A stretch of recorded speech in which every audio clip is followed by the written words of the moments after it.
The food distribution trucks have reached Hola, and the Deputy President will also pass through Tana River at a place called Madogo after he is done with Garissa.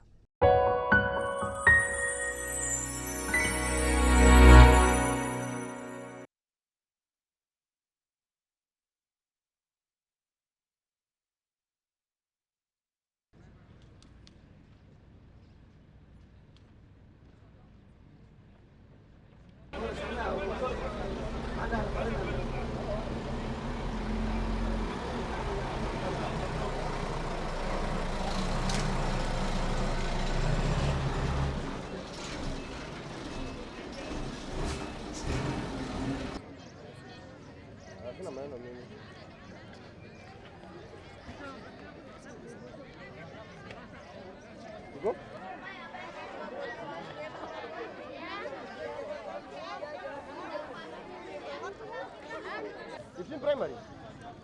Hii mahali Duale inakuja. Mimi tayari niko ndani.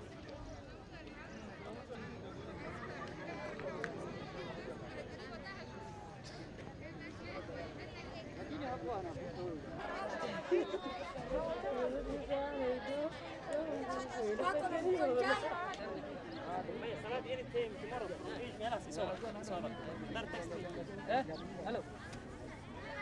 Yes, sir.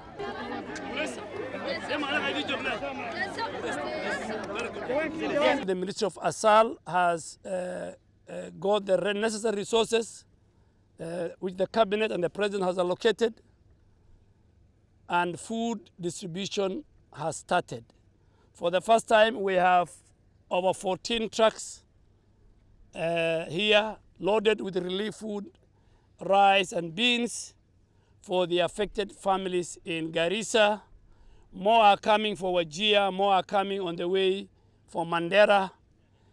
The food distribution trucks have reached Hola, and the Deputy President will also pass through Tana River at a place called Madogo after he is done with Garissa.